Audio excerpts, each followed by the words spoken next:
Hello. आवाज आ रही है बच्चों? ठीक है।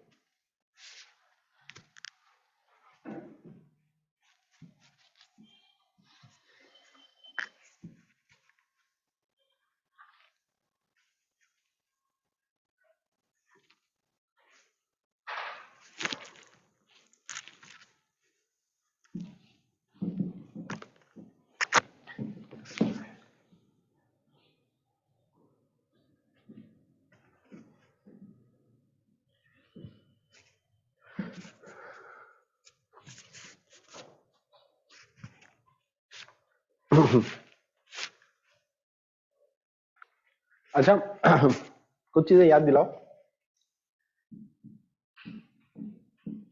साइन ऑफ माइनस थीटा, अगर आपके सामने ऐसा लिखा हुआ है तो क्या यहाँ पर माइनस बाहर आ जाता है? ऐसा बताया था ना मैंने कि साइन के अंदर माइनस थीटा लिखा है, तो ये माइनस को आप बाहर निकाल सकते हो। इसकी वैल्यू इतनी हो जाती है। ठीक है।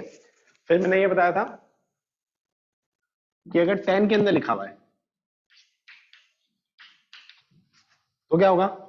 10 के अंदर लिखा हुआ है तब भी जो माइनस है वो बाहर आ जाएगा। 10 के अंदर लिखा हुआ है तब भी माइनस बाहर आ जाएगा। ठीक है। फिर मैंने बताया था कि अगर कॉस लिखा हुआ है, ठीक है, तो इस केस में माइनस को हटा सकते हो आप directly. Cos of minus theta की वैल्यू कॉस थीटा के बराबर हो जाती है। ठीक है। ये तीन चीजें दिमाग में रखना है अपने को। ठीक है ना? हम्म, ठीक है।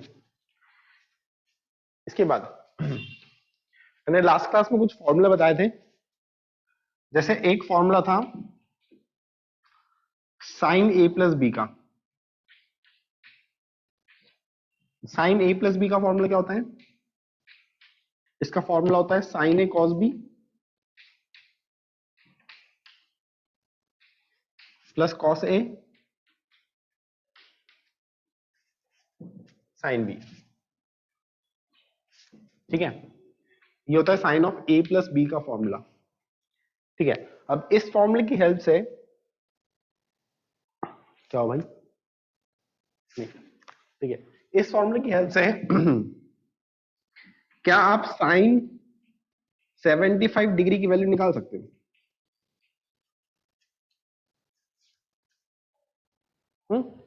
साइन 75 अगर मुझे निकालना है तो इसको क्या मैं ऐसा लिख सकता हूं? Sign 30 plus 45। 75 को अपन लिख सकते हैं 30 प्लस 45। अगर अपन ने इसको ऐसा लिख लिया तो साइन ए प्लस बी हो जाएगा, साइन ए कॉस बी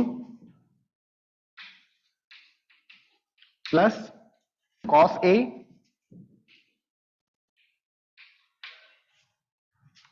ए साइन बी।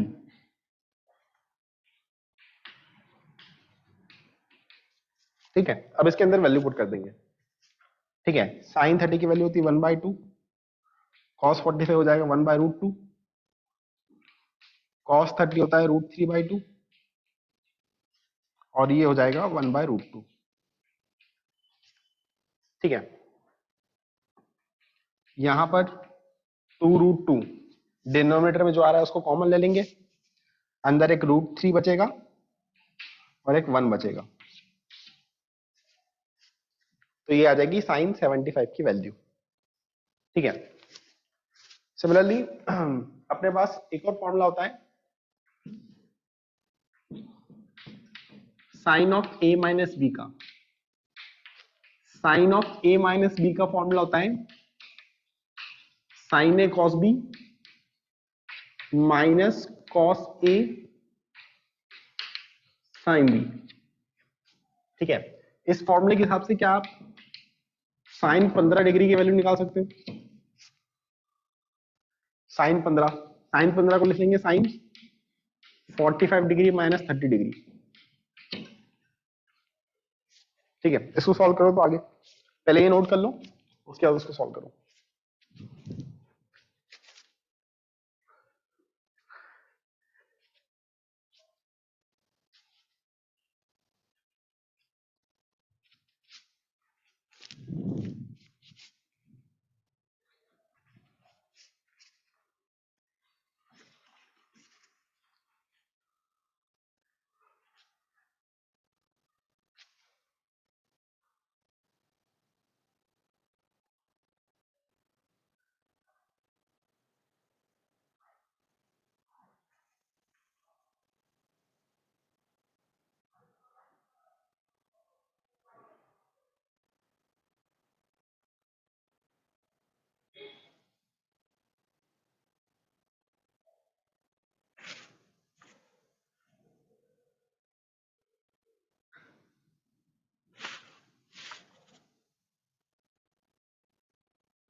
हाँ भाई, कुछ निकाला? ऐसा कुछ आंसर आ रहा है? √3 -1 अपॉन 2√2, ऐसा कुछ आंसर आ रहा है क्या? चलो देखना, साइन ए माइनस बी लिखा हुआ है, इसको लिखेंगे साइन ए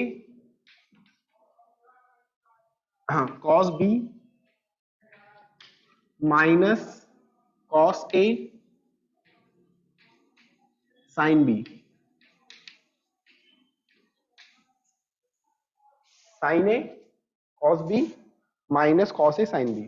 ठीक है, ये हो जाएगा 1/√2, cos 30 होता है √3/2 माइनस 1/√2, ये होता है 1/2। डिनोमिनेटर में जो 2√2 है वो कॉमन आ जाएगा, ऊपर बचेगा √3 - 1। ठीक है, ये आ जाएगी sin 15 की वैल्यू। अच्छा, इसके बाद क्या अपन सेम तरीके से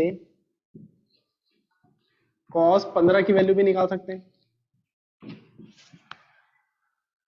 हाँ, ठीक है, तो ये होमवर्क में रहेगा कि आपको cos 15 की वैल्यू निकालना है और cos 75 डिग्री की वैल्यू निकालना है।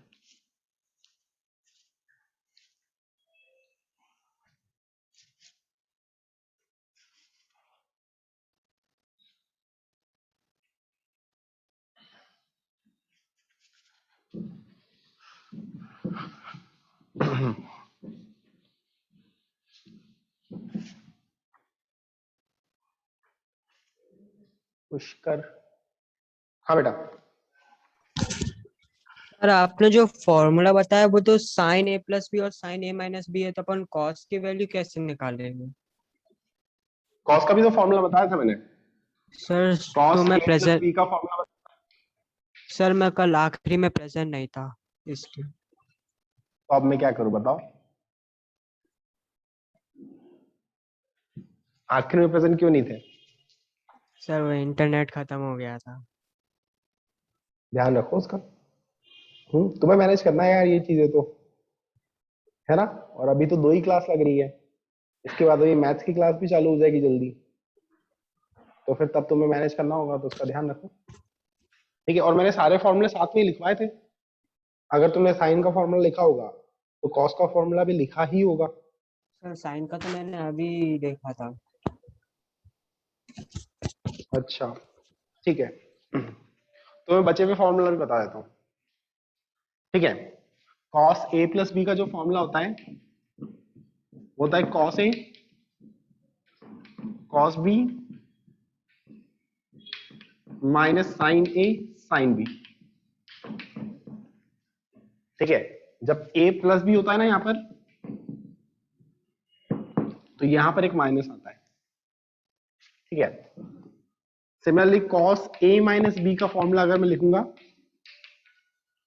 तो हो जाएगा कॉस ए कॉस बी, ये माइनस है तो यहां पर प्लस आएगा।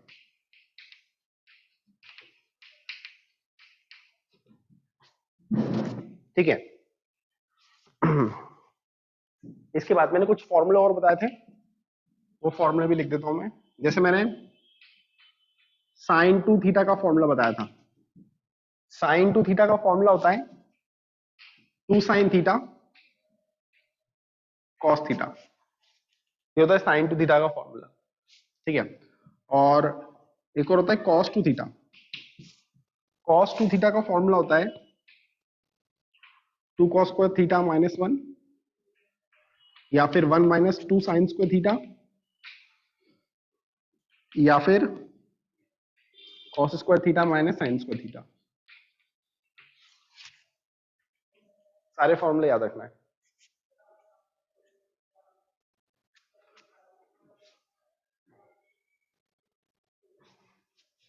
ठीक है, इसके बाद मैंने क्लास के आखिर में ये भी बताया था कि अगर आपका एंगल बहुत छोटा सा होता है ना, तो उस केस में साइन थीटा की अप्रोक्सीमेट वैल्यू थीटा के बराबर हो जाती है, टेन थीटा की वैल्यू भी थीटा के बराबर हो जाती है, और कॉस थीटा की वैल्यू 1 - थीटा स्क्वायर बाय 2 के बराबर हो जाती है। जहां पर थीटा को मेजर करा जाता है रेडियंस के अंदर।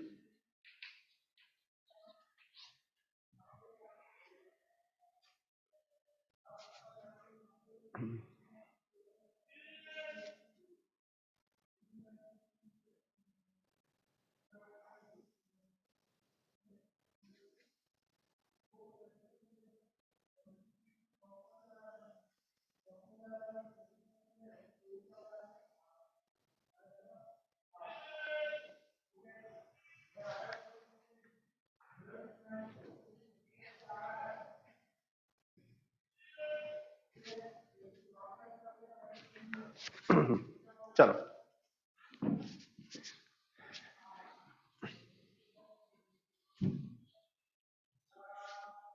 दो चार दिन में फॉर्मूले तुम्हें याद हो जाएंगे, वैसे थोड़ा थोड़ा रिवाइज करते रहेंगे तो फॉर्मूले याद हो जाएंगे। इसके बाद ट्रिग्नोमेट्री वाला पोर्शन तो अपना हो गया है। लास्ट क्लास में दो अप्रोक्सीमेशन तो बता दिए थे मैंने, ये वाले अप्रोक्सीमेशन बता दिए थे, ठीक है। और अप्रोक्सीमेशन देखते हैं अपन, ठीक है।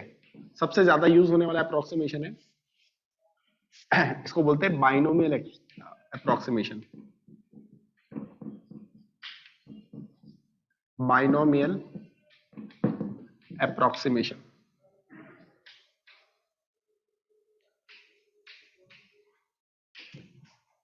ठीक है।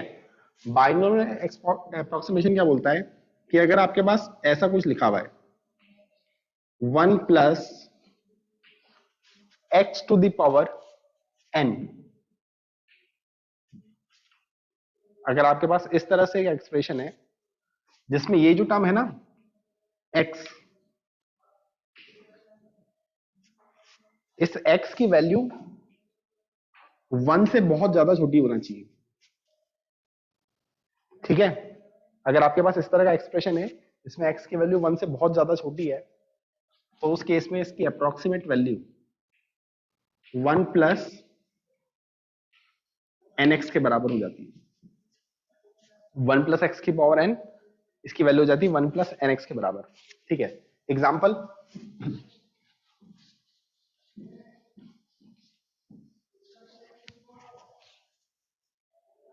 देखना, जैसे मुझे 0.99 की पावर 1/2 निकालना है,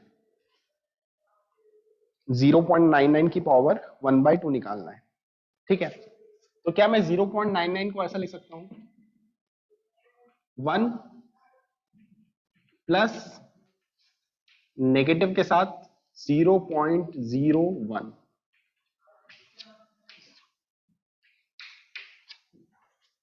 वन में से अगर आप 0.01 सब्ट्रैक्ट करोगे तो 0.99 आ जाएगा, ठीक है। अब ध्यान से देखो, ये 1 प्लस एक्स की पावर n के फॉर्मेट में लिखा हुआ है, 1 प्लस एक्स की पावर n के फॉर्मेट में लिखा हुआ है, जहां पर x की जो वैल्यू है वो बहुत छोटी सी है, 1 से काफी छोटी है वैल्यू, तो इसको अपन इक्वेट कर सकते हैं 1 प्लस एन एक्स से, तो हो जाएगा 1 प्लस n इंटू एक्स हो जाएगा माइनस का 0.01।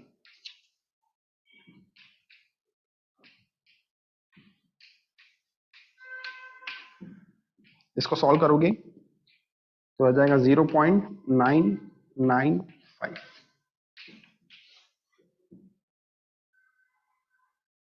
ठीक है।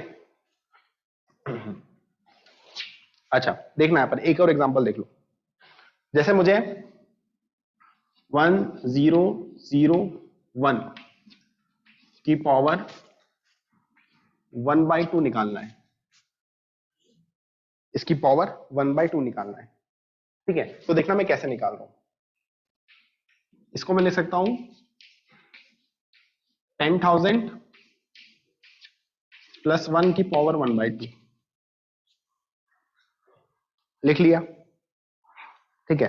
अब ये 1 प्लस एक्स की पावर n के फॉर्मेट में दिखाई दे रहा है क्या, 1 प्लस एक्स की पावर n का जो फॉर्मेट है ना वो अगर बन रहा है तो x बहुत छोटा सा होना चाहिए, यहां पर जो x है वो तो बहुत बड़ा है, दिखाई दे रहा है कि यहां पर x क्या है, बहुत बड़ा है। तो अपन क्या करेंगे, जो 10,000 है उसको बाहर निकाल लेंगे, ब्रैकेट में से बाहर निकाल लेंगे, ठीक है। मैं इसको कॉमन निकाल रहा हूं, अगर मैं इसको कॉमन निकालता हूं तो ये बन जाएगा 10,000 की पावर 1/2, बाहर आ जाएगा ये, और अंदर बचेगा 1/1 प्लस 1/,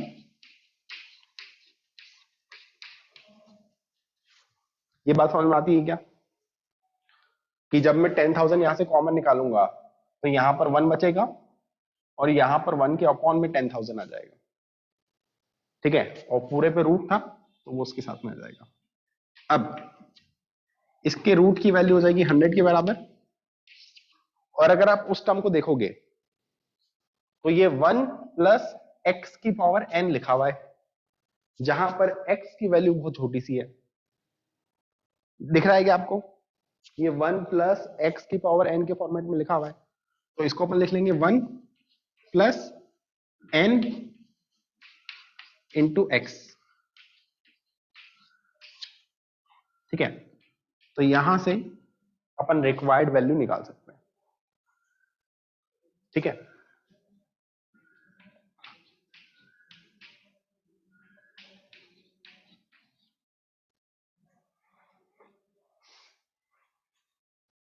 ठीक है, तो बहुत सारे केसेस में कैलकुलेशन सिंपल करने की काम आ जाएगा ये बाइनोमियल अप्रोक्सीमेशन। एग्जांपल छापो और देखते हैं फिर अब।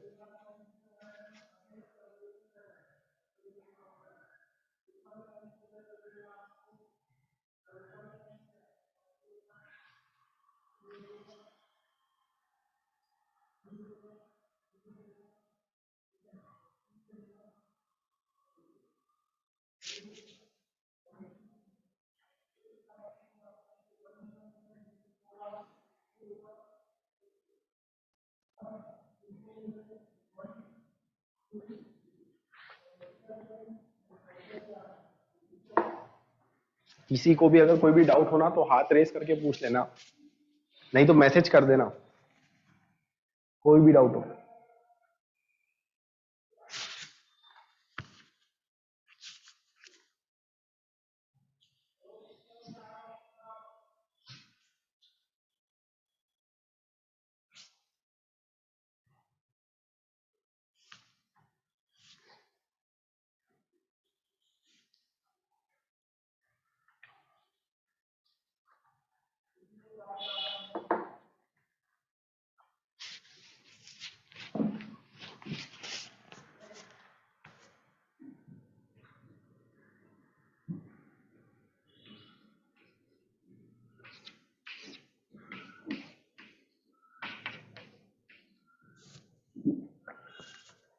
एक 1001 का क्यूब रूट निकालना है।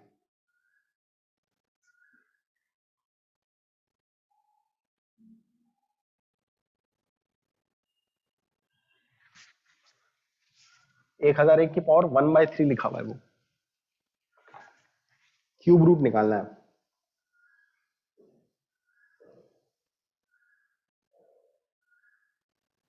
यश, सर मुझे ये 10,001 वाला एग्जांपल समझ में नहीं आ रहा। इसमें तुम्हें कौन कोई पर्टिकुलर स्टेप में डाउट है क्या? हाँ सर, वो इसमें आपने बोला था कि x की पावर 1 से कम, बहुत कम होगी। अच्छा चलो देखते हैं अपन। 1001 को ये लिखा, इसमें कोई दिक्कत है बेटा? ये स्टेप में कोई दिक्कत है क्या, ये बताओ। हाँ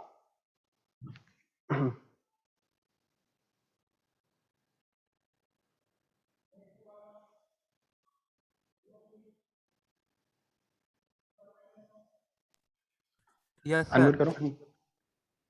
हाँ, ये वाली टर्म तो क्लियर है ना तुम्हें? हाँ कि सर इसको ऐसा लिख ये, सकते हैं। हाँ सर ये क्लियर है। अब इसके बाद मैंने क्या करा, ये 1 प्लस एक्स की पावर n के फॉर्मेट में लिखा नहीं है। रीजन क्या है कि जब अपन 1 प्लस एक्स की पावर n के फॉर्मेट में लिखते हैं तो x की वैल्यू 1 से छोटी होना चाहिए। यहां पर ये वैल्यू 1 से बहुत बड़ी है। Yes sir. ये बात समझ में आई तुम्हें? हाँ तो सर। यहां पर डायरेक्टली अपन अप्रोक्सीमेशन नहीं लगा सकते क्योंकि ये वैल्यू क्या है, बहुत बड़ी है, और फॉर्मूला किसके लिए आया है, बहुत छोटी वैल्यू के लिए आया है। इतनी बात समझ में आई? Yes sir. ठीक है, तो फिर मैंने क्या करा, मैंने इस 10,000 को बाहर निकाल लिया। क्या करा मैंने, 10,000 को बाहर निकाल लिया। 10,000 को मैं बाहर निकालूंगा तो यहां पर बचेगा 1 और यहां पर बचेगा 1/10,000। ठीक है, और जब मैं इस पूरे एक्सप्रेशन में से 10,000 बाहर निकालूंगा तो उसकी पावर में भी तो 1/2 आएगा। हाँ सर आएगा। ठीक है, अब ये आ जाने के बाद 10,000 की पावर 1/2, क्या ये 100 के बराबर होगा? Yes sir. ठीक है, इसके बाद ये वाली जो टर्म है ये 1 प्लस एक्स की पावर n के फॉर्मेट में लिखी हुई है, जहां पर x बहुत छोटा सा है। हाँ सर लिखी है। ठीक है, ये 1 प्लस एक्स की पावर n के फॉर्मेट में लिखा हुआ है, जहां पर x की वैल्यू बहुत छोटी है, तो अपन इसके लिए लगा सकते हैं 1 प्लस n इंटू एक्स, इसके लिए वो फॉर्मूला लगा सकते हैं 1 प्लस एन एक्स, उसके बाद सॉल्व कर लेंगे। Yes sir. ठीक है, हाँ चल अब ये वाला क्वेश्चन सॉल्व करो। अगर ये क्वेश्चन आ गया तो फिर कहानी क्लियर हो जाएगी।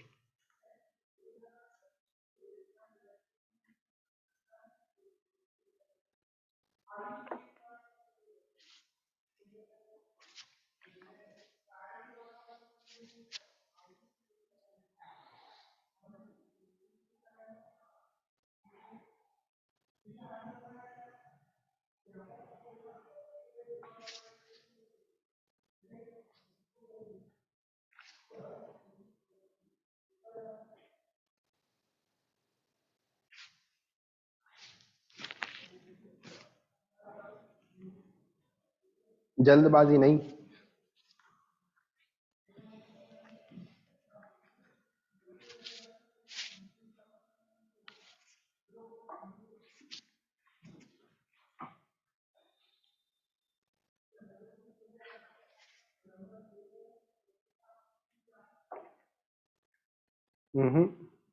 ऋषित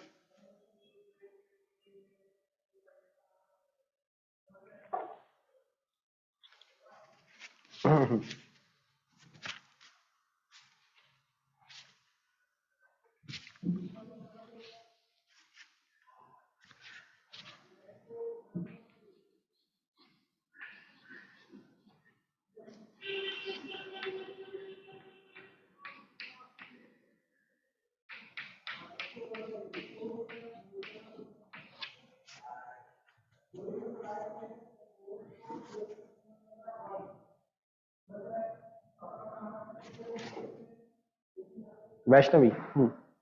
सर जैसे सॉल्व किया ये 1001 का क्यूब सॉल्व किया तो 10 प्लस 1/300 आ रहा है, फिर एलसीएम लेके 3001/300 आ रहा है, लेकिन ये तो डिवाइड होगा ही नहीं, तो फिर यहीं तक रहने देते हैं इसको। ठीक है, आगे की कैलकुलेशन छोड़ सकते हो तुम। Yes sir.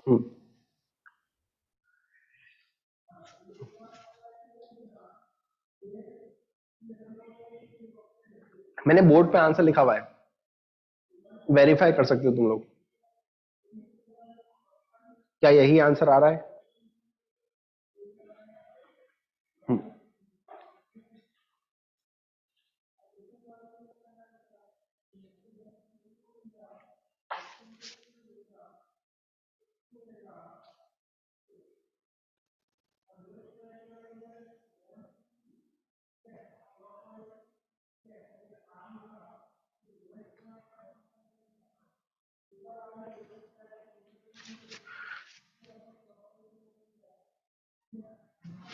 चल देखते हैं अपन।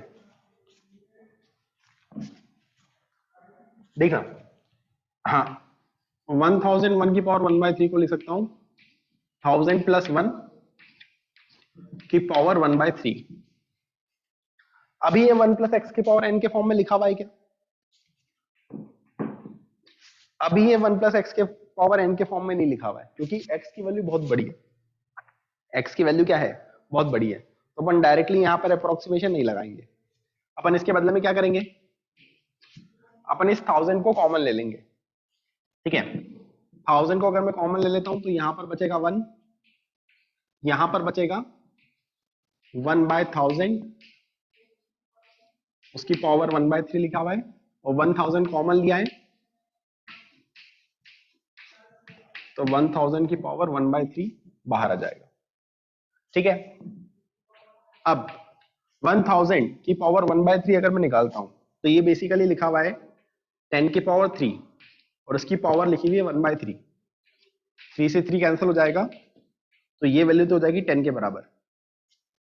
और साथ में जो ये वाली टर्म लिखी हुई है ये 1 प्लस एक्स की पावर n लिखा हुआ है, जहां पर x बहुत छोटा है, तो इसको अपन ले सकते हैं 1 प्लस n इंटू एक्स। ठीक है, तो यहां पर जो 10 था उसके मल्टीपल में आ जाएगा 1 प्लस n इंटू एक्स। अभी कुछ समझ में आया?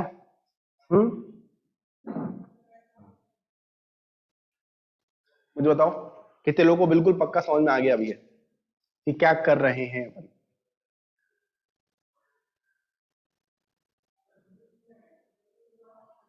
हिमांशी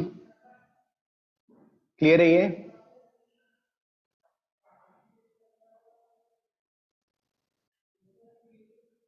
चलो आगे बढ़ सकते हैं फिर अपन। ठीक है,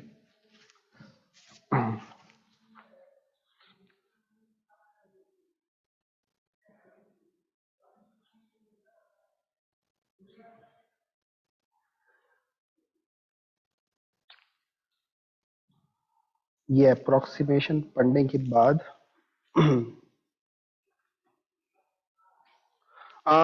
मुझे बताओ, तुम लोग को ये सब तो पता होगा ना कि अल्टरनेट इंटीरियर एंगल्स क्या होते हैं, करस्पॉन्डिंग एंगल क्या होते हैं, वर्टिकली अपोजिट एंगल्स क्या होते हैं।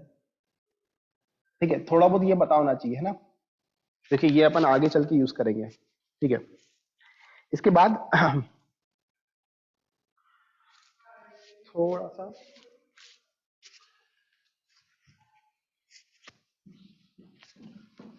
लाइन के बारे में बात करते हैं। अच्छा, तुम लोगों ने ऐसा स्टेटमेंट सुना है क्या कि जो लीनियर इक्वेशन होती है, लीनियर इक्वेशन समझते हो? लीनियर इक्वेशन एक स्ट्रेट लाइन को रिप्रेजेंट करती है। ऐसा कोई स्टेटमेंट सुना है तुम लोगों ने कि अगर अपन ऐसे इक्वेशन लेते हैं कि ax plus B Y plus C equal to 0, तो इस तरह की जो इक्वेशन होती है वो रिप्रेजेंट करती है लीनियर इक्वेशन को।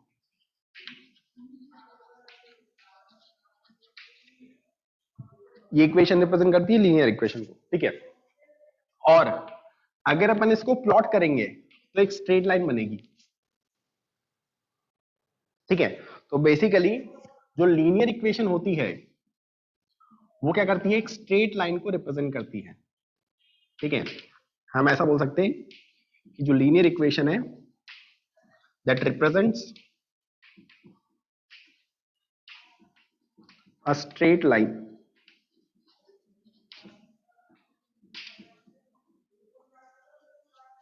ठीक है, अब होता क्या है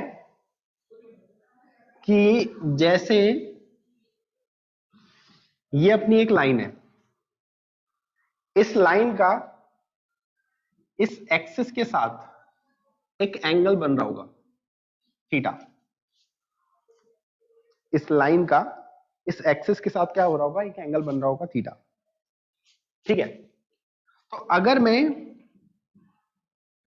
tan थीटा निकालता हूं, अगर मैं क्या निकालता हूं, tan थीटा निकालता हूं, तो इस क्वांटिटी को हम बोलते हैं स्लोप ऑफ लाइन।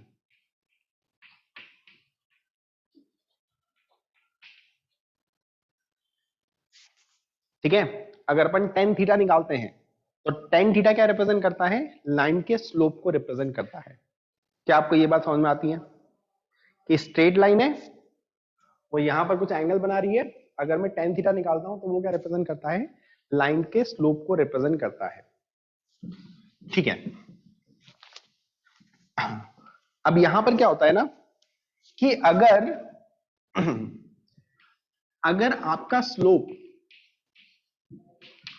पॉजिटिव है, अगर आपका स्लोप पॉजिटिव है तो लाइन ऊपर जाएगी। इसको अपन इसी फॉर्मेट में याद रखेंगे। अगर आपका स्लोप पॉजिटिव है तो लाइन ऊपर जाएगी इस तरीके से। अगर आपका स्लोप नेगेटिव है,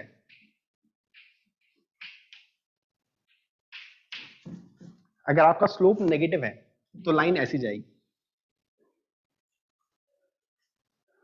ठीक है, लाइन नीचे आएगी। ठीक है, स्लोप जब पॉजिटिव होगा ना तब बेसिकली क्या होगा, जो एंगल है वो एक्यूट बनेगा, और एक्यूट एंगल बनने की वजह से वो जो एंगल है वो फर्स्ट क्वाड्रेंट में लाई करेगा, और फर्स्ट क्वाड्रेंट में सब पॉजिटिव होते हैं, सब पॉजिटिव होंगे तो tan भी पॉजिटिव होगा।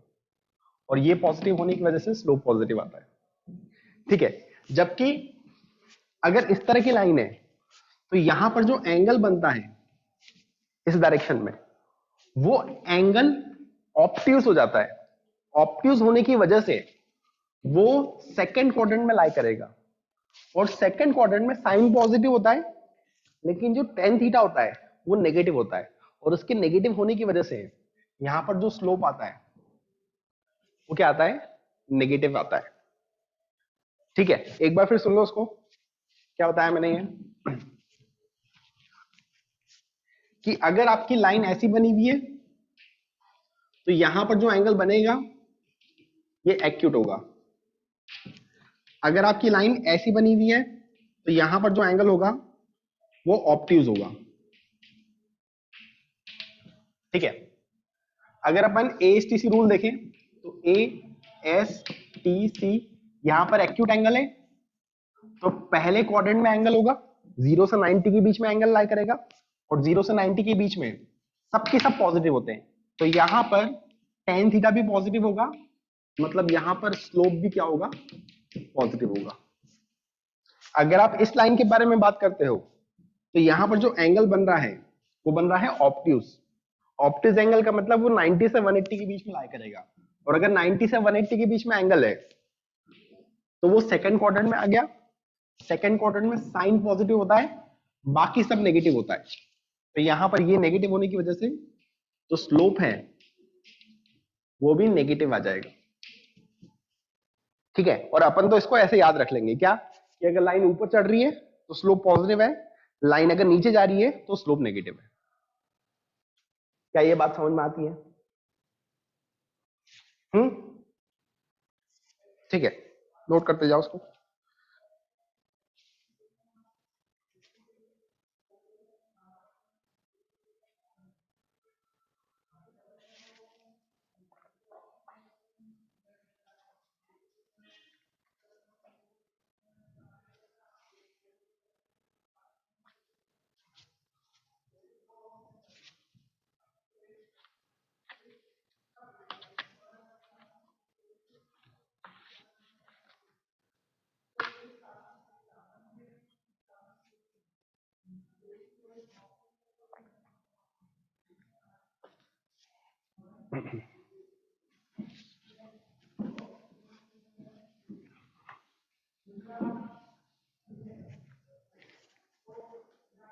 अच्छा, अगर आपके सामने ऐसी लाइन है,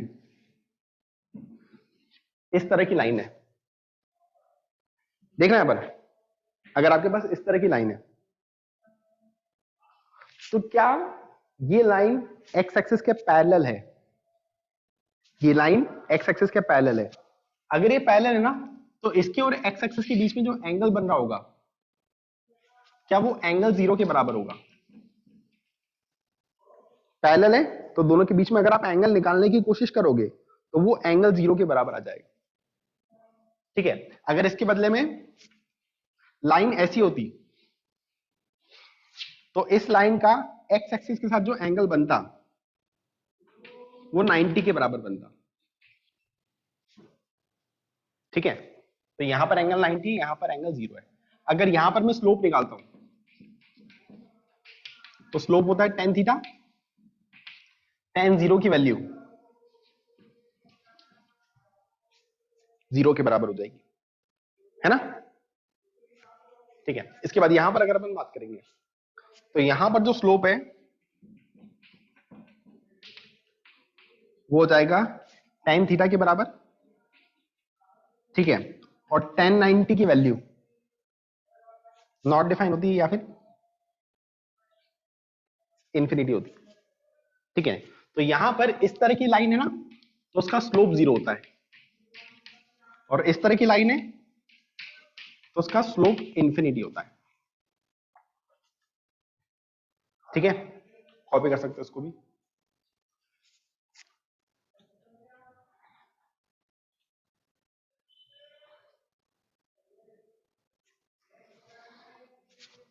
रिद्धि,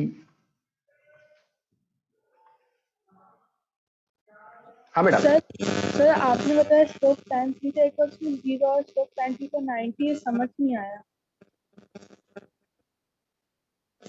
यहां पर यस सर, और उसके देखो, ऊपर वाला। यहां पर इसके ऊपर वाला, अच्छा यहां पर मुझे ये बताओ कि ये लाइन है, इस लाइन और एक्स एक्सिस के बीच में जो एंगल बन रहा है वो एंगल कितना है? क्या वो एंगल 0 के बराबर है?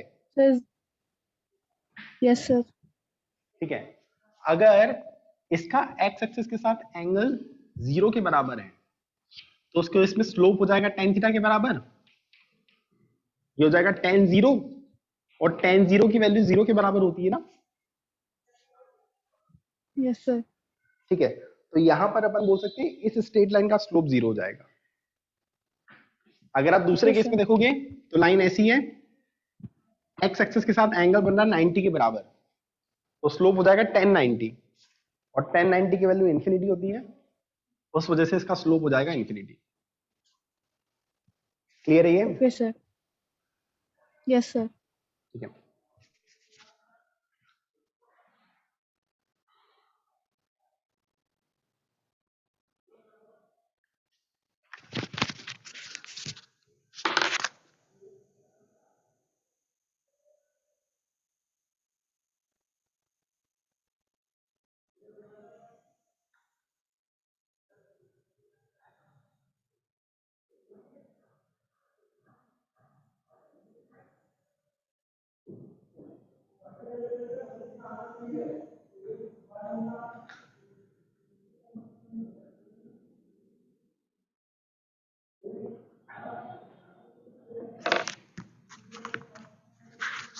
चलो देखना,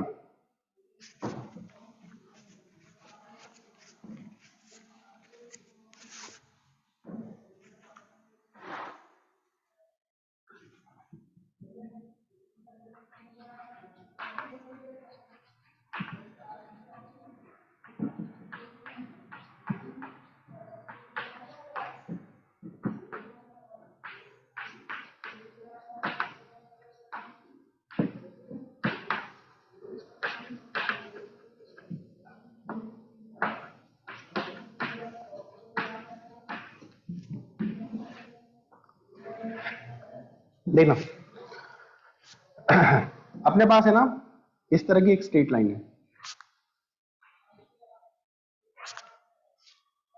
ठीक है, इस स्ट्रेट लाइन पे यहां पर एक पॉइंट है, इस पॉइंट का कोऑर्डिनेट है x1 y1, और यहां पर एक पॉइंट है, इस पॉइंट का कोऑर्डिनेट है x2 y2। ठीक है, हम इसका स्लोप निकालना चाहते हैं, स्लोप निकालना चाहते हैं मतलब अपन tan थीटा निकालना चाहते हैं। ठीक है, tan थीटा निकालना चाहते हैं। अब देखना, मैं यहां से यहां तक एक लाइन ड्रॉ कर रहा हूं, ठीक है, अब देखना इस पॉइंट का जो y कोऑर्डिनेट है वो y2 के बराबर है, मतलब ये लेंथ होगी y2, इस पॉइंट का y कोऑर्डिनेट y1 के बराबर है, तो ये लेंथ होगी y1। ठीक है, ये लेंथ होगी y1 के बराबर, ये लेंथ होगी y2 के बराबर, तो उसके अकॉर्डिंग मैं ये लेंथ निकाल रहा हूं, ये लेंथ हो जाएगी y2 माइनस y1 के बराबर, ये लेंथ निकाल ली। ये लेंथ निकालने के बाद मैं ये वाली लेंथ भी निकाल रहा हूं। देखना, इस पॉइंट का x कोऑर्डिनेट x1 है तो ये लेंथ x1 होगी, इसका x कोऑर्डिनेट x2 है तो ये लेंथ x2 होगी, ये x2, ये x1, तो ये लेंथ हो जाएगी x2 माइनस x1। ये समझ में आता है कि ये x2 माइनस x1 है, ये y2 माइनस y1 है। ठीक है, अब अपने को निकालना है tan थीटा। ठीक है, मुझे पता ये थीटा है तो ये भी थीटा होना चाहिए, ये थीटा है तो ये भी थीटा होना चाहिए। अगर मैं tan थीटा की वैल्यू लिखना चाहता हूं तो tan थीटा की वैल्यू हो जाएगी ये length y2 minus y1 upon ये वाली लेंथ जो कि हो जाएगी x2 माइनस x1। ठीक है, तो यहां से स्लोप निकालने का एक और फॉर्मूला आ जाएगा अपने पास। ठीक है, अगर आपके पास इस तरह से लाइन के कोऑर्डिनेट्स हैं तो आप स्लोप कैसे निकाल सकते हो?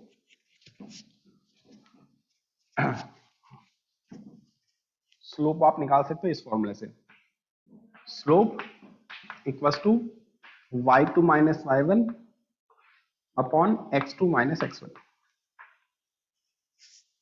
ये हो जाएगा स्लोप।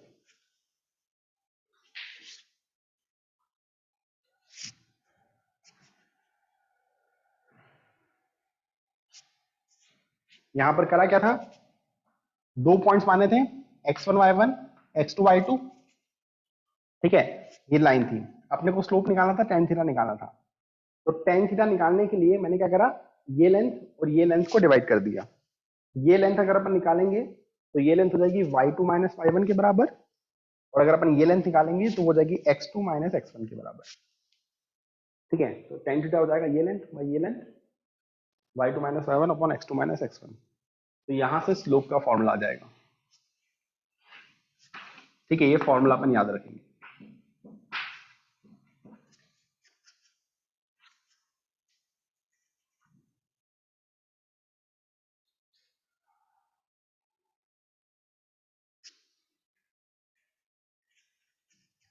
अच्छा, एक चीज और कि अब इसी चीज को है ना, इसी चीज को लिखने का एक और तरीका होता है।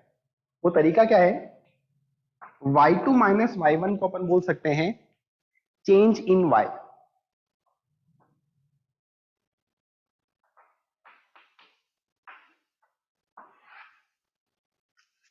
ठीक है, और x2 माइनस x1 को अपन लिख सकते हैं चेंज इन x।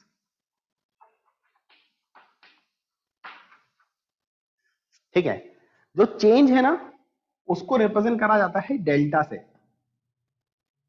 जो चेंज है उसको रिप्रेजेंट करा जाता है डेल्टा से। तो चेंज इन y मतलब डेल्टा y, और चेंज इन x मतलब डेल्टा x।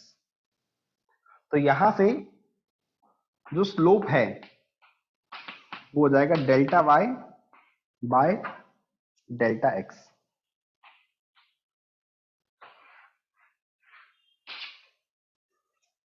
ये आ जाएगा स्लोप।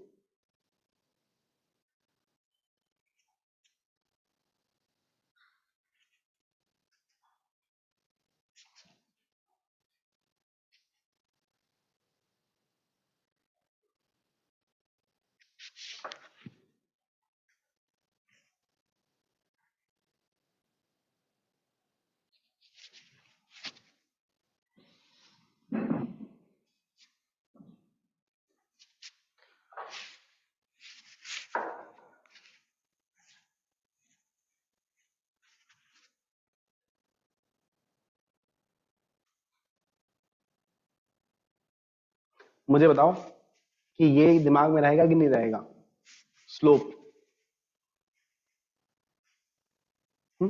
स्लोप क्या काम आता है ये धीरे धीरे पढ़ेंगे ना अपन। अपन पता है एक्चुअल में डिफरेंशिएशन का बेसिक समझने जा रहे हैं, तो उस बेसिक को समझने के लिए मैं थोड़ा सा पीछे से चालू कर रहा हूं। ठीक है, ये जो अभी मैंने स्लोप पढ़ाया है ना, इस स्लोप के हिसाब से मैं तुम्हें समझाऊंगा कि डिफरेंशिएशन क्या रिप्रेजेंट करता है एग्जैक्टली। तो तुम्हें अच्छे से आइडिया लग जाएगा कि एग्जैक्टली डिफरेंशिएशन का मतलब क्या होता है।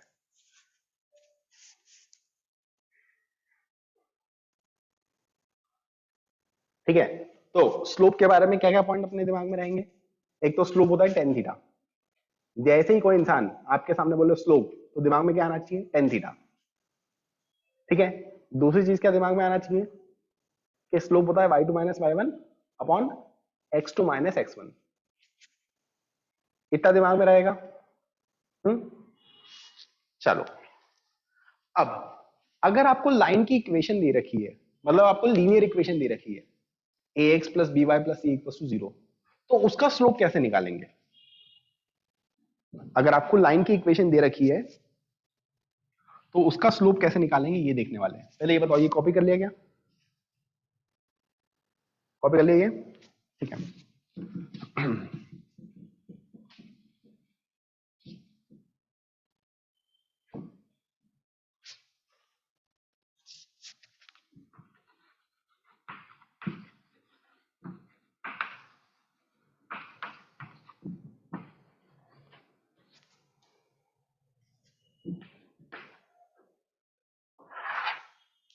देखना यहाँ पर थोड़ी सी नई चीज है।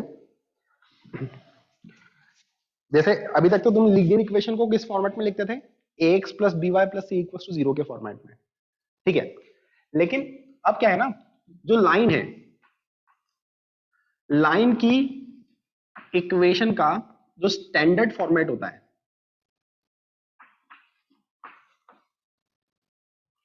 वो ऐसा होता है, वो होता है y equal to m x plus c, ठीक है। ये ax plus B Y plus C equal to 0 type की ही इक्वेशन है। अगर आप ओवरऑल देखोगे ना तो इसको इधर ले जाओ तो माइनस का M x plus Y minus C equal to 0, ये ax plus B Y plus C equal to 0 उस तरह की ही इक्वेशन है, ठीक है। बस थोड़ा सा जमा के लिख दिया है, ठीक है। तो जैसे ही स्ट्रेट लाइन के बारे में बात आती है तो स्ट्रेट लाइन की जो जनरल इक्वेशन होती है वो इस फॉर्मेट में होती है, y equal to m x plus c, ठीक है। इस इक्वेशन में जो m होता है वो रिप्रेजेंट करता है स्लोप ऑफ लाइन,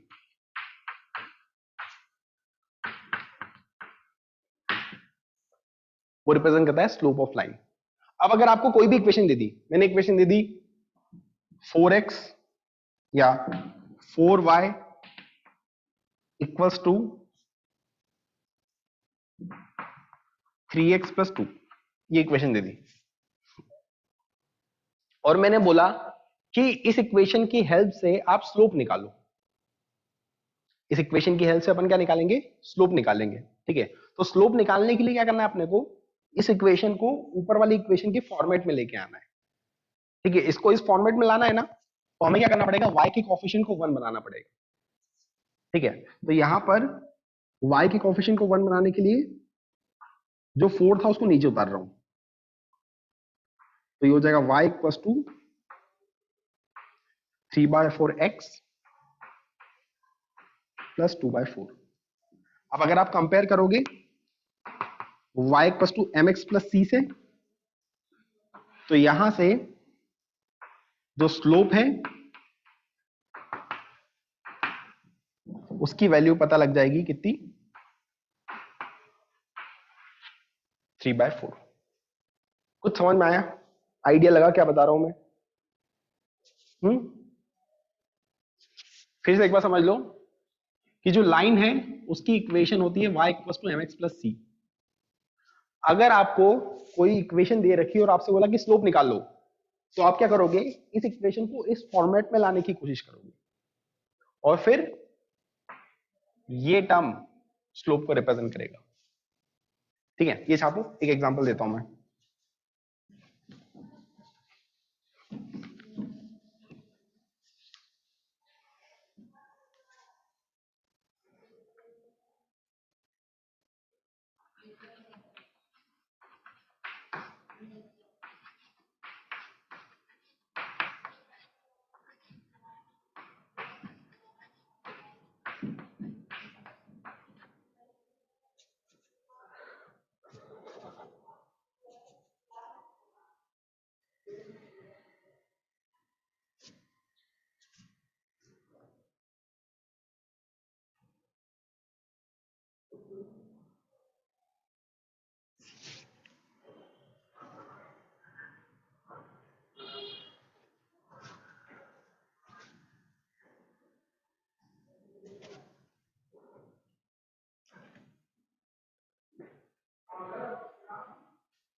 तो स्लोप आ गया माइनस का 2/3।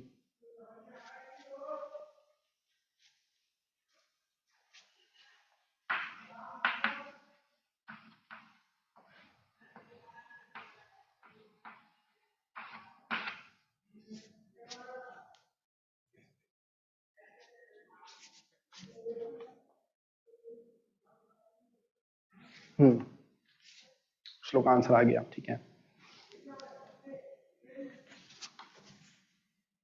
पुष्कर, सर जो अपन स्लोप निकालते हैं तो उसमें स्लोप का जो फॉर्मूला है वो तो y axis upon x axis हुआ, तो अपन y axis upon x axis को स्लोप क्यों कह रहे हैं? मतलब तो वो तो एक रेशियो हुआ ना y एक्सिस और x एक्सिस के मतलब लेंथ का। वो रेशो को आप टेन थीटा बोल सकते हो या स्लोप बोल सकते हो, ओके उस रेशो का ही नाम दिया है, ठीक है।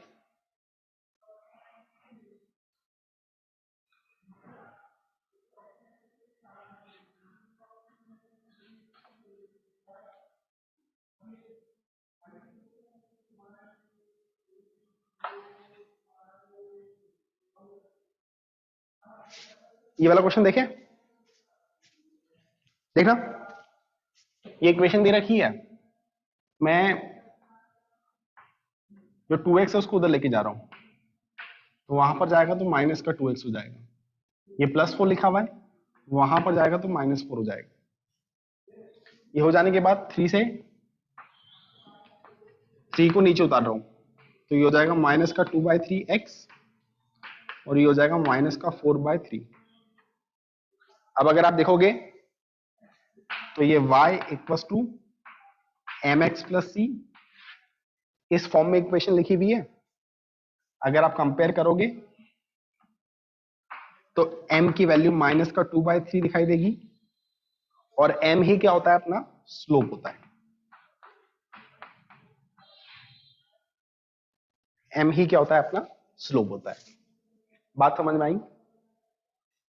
हाँ, अच्छा अब एक चीज बताओ, यहां पर स्लोप नेगेटिव दिखाई दे रहा है क्या तुम्हें? स्लोप नेगेटिव दिखाई दे रहा है क्या? हाँ, अगर स्लोप नेगेटिव है तो लाइन ऐसी बनेगी कि ऐसी बनेगी? लाइन ऐसी बनेगी, ऐसी बनेगी? लाइन बनेगी ऐसी। स्लोप नेगेटिव है तो वो नीचे जाएगी, है ना, तो लाइन ऐसी दिखाई देगी, ठीक है। तो स्लोप की वैल्यू फाइंड करने से हमें ये अंदाजा लग जाता है कि लाइन ऊपर जाएगी या नीचे जाएगी।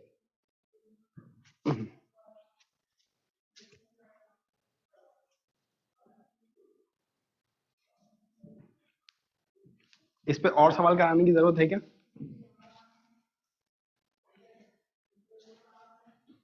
कर लो यार फिर भी एक।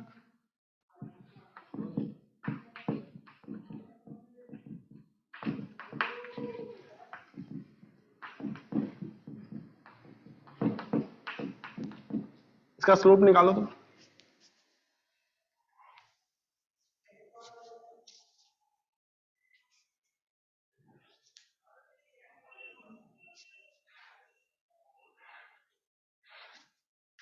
बाय 3।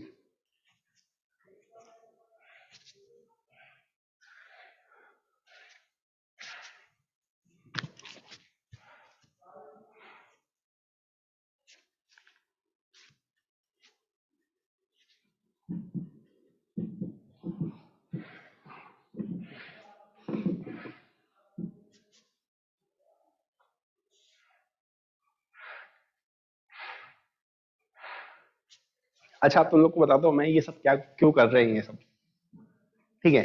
ये सब पढ़ रहे हैं अपन ताकि हमें डिफरेंशिएशन समझ में आए।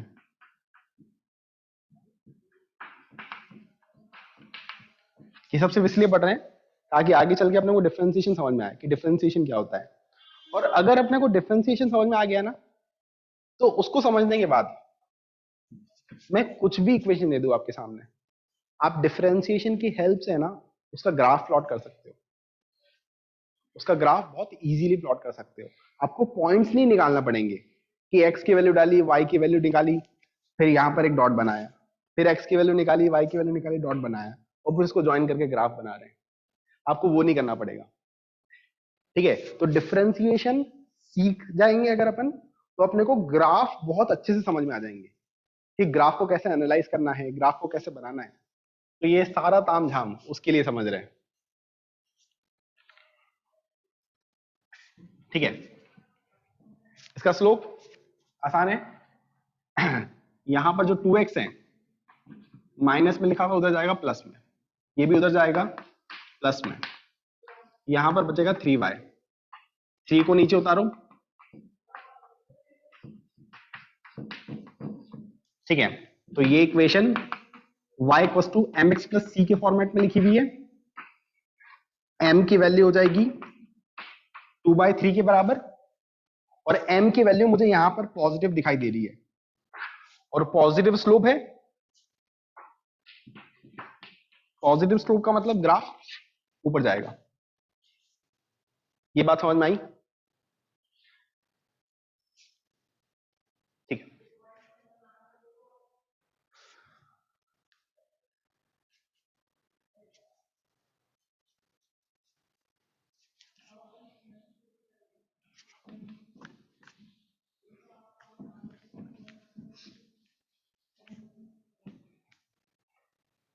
वैसे ये 4-5 महीने बाद मैथ्स में पूरा पढ़ोगे फिर से।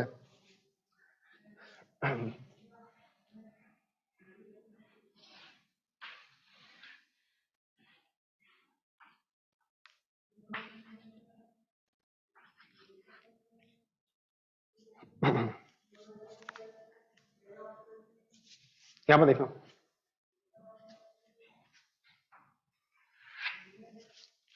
आपके पास एक स्ट्रेट लाइन है, ठीक है, वो एक्स एक्सिस और वाई एक्सिस को 2 पॉइंट्स पे कट कर रही है। ये लेंथ को क्या बोलते हैं? इसको एक्स इंटरसेप्ट बोलते हैं। ऐसा कुछ सुना है नाम? एक्स इंटरसेप्ट नहीं सुना?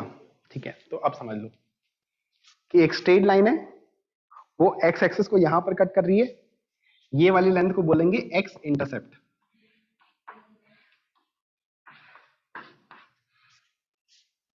इसको बोलेंगे एक्स इंटरसेप्ट। ये वाली जो लेंथ है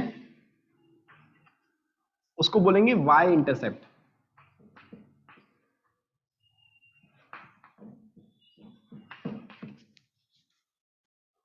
ठीक है, तो हमने अभी क्या करा है? अभी हमने स्लोप निकालना सीख लिया है, हमें स्लोप निकालना आ गया है।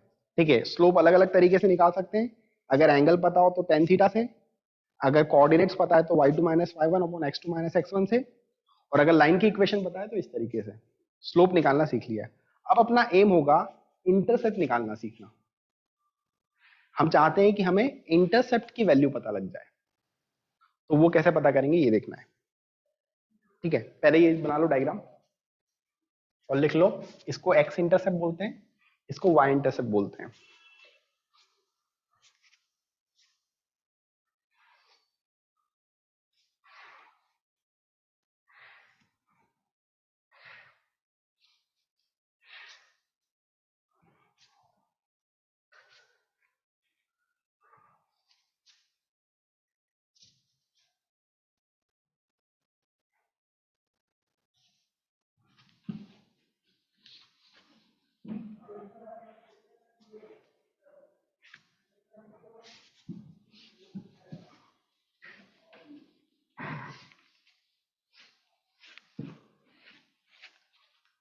अच्छा, अगर मैं एक्स इंटरसेप्ट के बारे में बात करूं,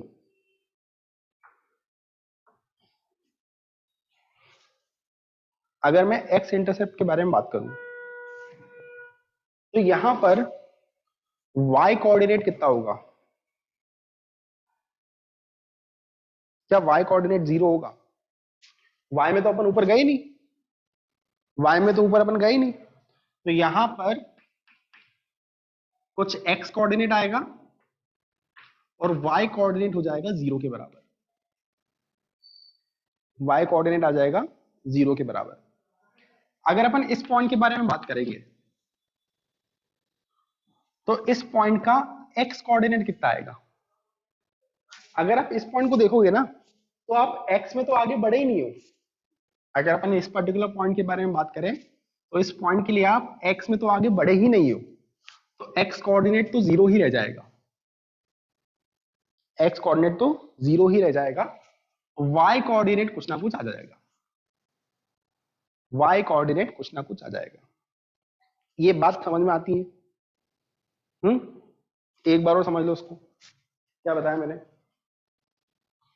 मैंने ये बोला कि अगर अपन इस पॉइंट के बारे में बात करें तो यहां पर इस पॉइंट के लिए अपन y डायरेक्शन में ऊपर नहीं गए हैं, तो y कोऑर्डिनेट 0 होना चाहिए। x में अपन आगे गए हैं तो x कोऑर्डिनेट कुछ ना कुछ आना चाहिए। अगर अपन इस पॉइंट के बारे में बात करें तो इस पॉइंट में अपन x में आगे नहीं गए हैं तो x कोऑर्डिनेट 0 होगा। y में अपन ऊपर गए हैं तो y कोऑर्डिनेट कुछ ना कुछ आएगा। ठीक है, अब इससे ना अपने को ये बात समझ में आ रही है कि अगर आप x इंटरसेप्ट निकाल रहे हो तो x इंटरसेप्ट निकालते समय जो x इंटरसेप्ट निकाल रहे हैं अपन, वो निकालते समय जो y कोऑर्डिनेट है उसकी वैल्यू 0 हो जाती है। ये बात समझ में आई? जब अपन x इंटरसेप्ट के बारे में बात कर रहे हैं तो यहां पर y की वैल्यू क्या हो जाती है? 0 हो जाती है। अगर अपन y इंटरसेप्ट के बारे में बात कर रहे हैं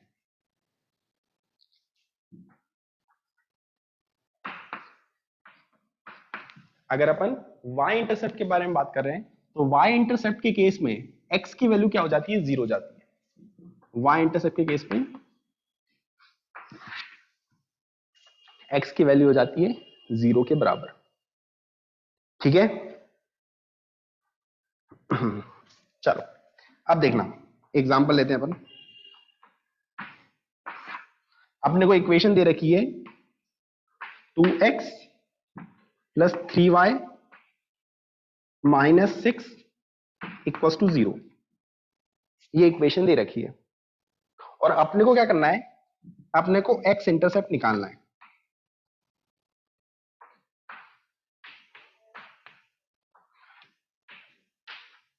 ठीक है, अब x इंटरसेप्ट निकालने के लिए क्या करूंगा मैं? x इंटरसेप्ट निकालने के लिए हम y को 0 के बराबर पुट कर देंगे। x इंटरसेप्ट पे y की वैल्यू 0 होती है, तो x इंटरसेप्ट निकालने के लिए हम y को 0 से इक्वेट कर देंगे। जैसे अपन 0 से इक्वेट करेंगे, यहां पर आ जाएगा 2x, यहां पर आ जाएगा माइनस 6 इक्वल टू 0। यहां से x की वैल्यू आ जाएगी प्लस 3 के बराबर।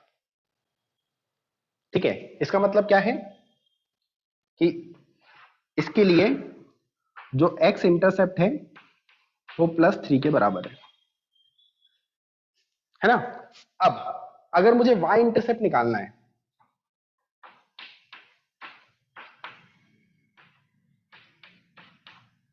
ठीक है, y इंटरसेप्ट निकालने के लिए मैं x को 0 कर दूंगा। y इंटरसेप्ट निकालने के लिए अपन क्या करेंगे? x को 0 पुट कर देंगे। ठीक है, x को जैसे ही मैं 0 पुट करूंगा वैसे ही x को 0 पुट करते इक्वेशन बचेगी 3y माइनस 6 इक्वल टू 0। यहां से y इंटरसेप्ट की वैल्यू हो जाएगी प्लस 2। y इंटरसेप्ट की वैल्यू आ गई प्लस 2, मतलब वो यहां पर कहीं लाई करेगा। ठीक है, x इंटरसेप्ट आ गया, y इंटरसेप्ट आ गया। अगर आप लाइन ड्रॉ करना चाहते हो तो लाइन ऐसे बनेगी। कुछ आइडिया लगा इंटरसेप्ट के बारे में? ठीक है, छापो इसको।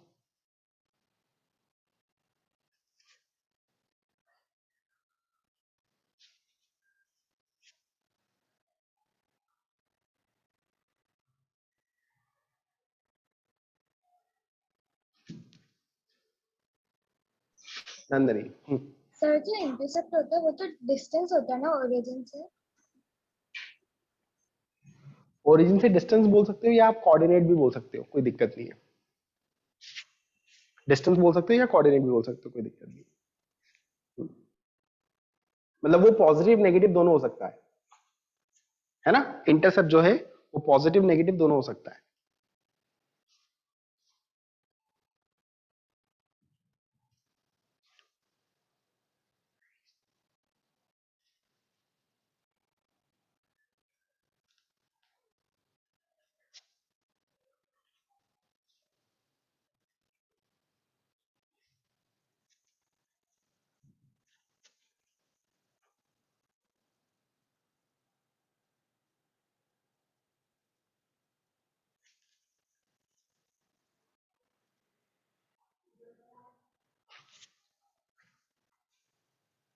कुणाल, हाँ बेटा। सर जब इंटरसेप्ट नेगेटिव होगा तब ग्राफ इसी साइड बनेगा। उसके बारे में बात करेंगे अपन, ठीक है। इंटरसेप्ट नेगेटिव होगा तो ग्राफ कैसा बनेगा उसके बारे में बात करते हैं। ये छाप लो फिर बात करते हैं।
सर जैसे इस ग्राफ में अगर हमें स्लोप निकालना है तो y मतलब y equal to m x plus c वाली से तो आ जाएगा, पर अगर जैसे delta y by delta x निकालना है तो वो ऑब्ट्यूज एंगल वाला होगा या एक्यूट एंगल वाला स्लोप जो निकलेगा? देखो ये वाली length delta Y by delta X, ये डेल्टा वाई हो जाएगा, ये डेल्टा एक्स हो जाएगा, दोनों को डिवाइड करके स्लोप निकाल लेंगे। और यहां पर लाइन नीचे आ रही है तो स्लोप के साथ में नेगेटिव साइन लगा देंगे। यस सर, ठीक है। ठीक है, यस सर।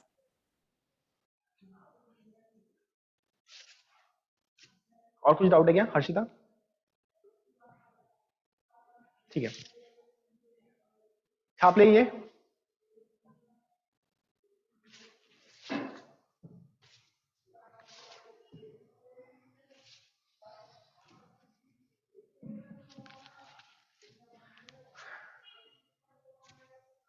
अच्छा, जैसे x इंटरसेप्ट मान लो -2 आ गया और y इंटरसेप्ट मान लो +5 आ गया, तो ग्राफ कैसा बनेगा?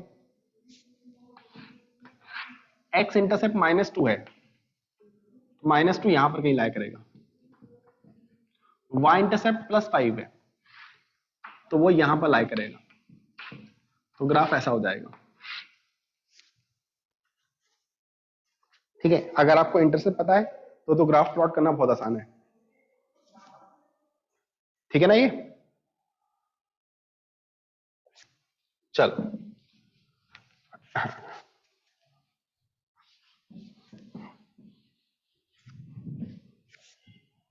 अब देखो, अगर मैं आपको कोई लाइन दूं ना, कोई भी लाइन दे दूं 3x + 4y + 7 = 0, तो मेरे हिसाब से अपन ये लाइन को प्लॉट कर सकते हैं।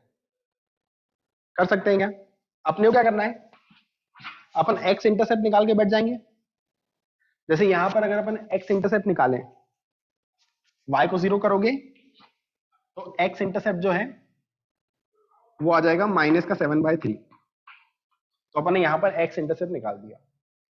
फिर y इंटरसेप्ट निकाल लेंगे, y इंटरसेप्ट निकालने के लिए x को 0 पुट कर देंगे, तो y इंटरसेप्ट की वैल्यू आ जाएगी -7/4। और एक बार इंटरसेप्ट आ गए, ज्वाइन कर दो, सीधे की सीधे ग्राफ बन जाएगा अपना। बात समझ में आती है? ठीक है, अगर अपने को ग्राफ नहीं भी प्लॉट करना है, हमें बस ये पता करना है कि लाइन ऊपर जा रही है या नीचे जा रही है, तो हम वो भी कर सकते हैं। डायरेक्टली क्या करना है, स्लोप देखना है। यहां पर क्या करेंगे, 4y की वैल्यू निकाल लेंगे, -3x -7, y की वैल्यू निकाल लेंगे,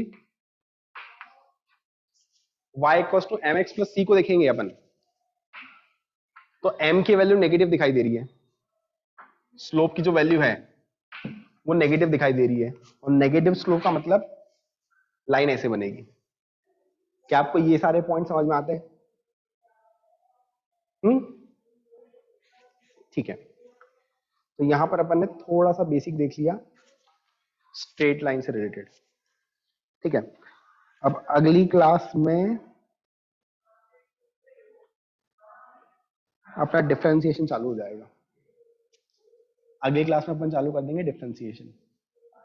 ठीक है, और वो चालू करने से पहले एक बार सब रिवाइज कर लेना जितना पढ़ा है अपन ने, क्योंकि तुम लोग देख ही रहे हो रोज नई नई चीजें पढ़ रहे हैं अपन, तो वो चीजें है ना बढ़ती जाएगी, तो उसका रोज रिवीजन करते जाना ताकि भूलो ना, है ना। ठीक है, कंटिन्यूटी बनाए रखना है तुम्हें, रोज रिवाइज करते रहना है, तभी तुम्हारी आगे की क्लासेस कंफर्टेबल होगी। और ट्रस्ट मी, आगे जैसे जैसे तुम बढ़ोगे वैसे वैसे सवाल सॉल्व करने में बहुत मजा आता है। बात समझ में आ रही है? जैसे जैसे तुम सवाल सॉल्व करोगे ना आगे, तुम्हें बहुत मजा आएगा, क्योंकि वैरायटी ऑफ क्वेश्चंस बहुत सारे होंगे। मतलब ऐसा नहीं है कि मैंने तुम्हें स्लोप निकालना सिखा दिया और स्लोप निकालने पे 70 सवाल लिख दिए तुम्हारे सामने, है ना। हर सवाल नया होने वाला है आगे चल के, तो नए नए सवाल सॉल्व करने में बहुत मजा आता है। तो बस इसको रिवाइज करते रहना, आगे फिर अच्छा रहेगा। डिफरेंशिएशन बेसिक मैथमेटिक्स का ही पार्ट है। ठीक है, मैथ्स में फिर पढ़ोगे, जितना मैं पढ़ा रहा हूं पूरा फिर से पढ़ने वाले हो। बस बात क्या होगी कि मैंने तुम्हें स्टार्टिंग में बताया था कि मैं सरफेस लेवल पे पढ़ा रहा हूं, कि मैं बस जितना मुझे काम आता है ना फिजिक्स में, मैं उतनी उतनी चीजें बताते जा रहा हूँ। जैसे मुझे स्लोप के लिए ये चीजें काम आती है तो मैंने वो बता दी। अब मैथ्स में तुम पढ़ोगे ना, मैथ्स में इसके भी अलग अलग फॉर्मेट्स होंगे। आपको लाइन की इक्वेशन लिखना भी सिखाएंगे वहां पर, कि अगर ये एंगल मैंने दे दिया 135 डिग्री का, तो लाइन की इक्वेशन कैसे लिखेंगे। अगर मैंने 2 पॉइंट्स दे दिए तो लाइन की इक्वेशन कैसे लिखेंगे। अगर इंटरसेप्ट दे दिए तो लाइन की इक्वेशन कैसे लिखेंगे। तो वहां पर फॉर्मेट्स बढ़ जाएंगे। मैं क्या कर रहा हूँ, एक सरफेस लेवल पे जो बेसिक बेसिक चीजें हैं वो बताते जा रहा हूँ। ठीक है, चलो, तो अगली क्लास में रिवाइज करके आना, कोई डाउट हो तो पूछ लेना। ठीक है, चलो बाय बाय।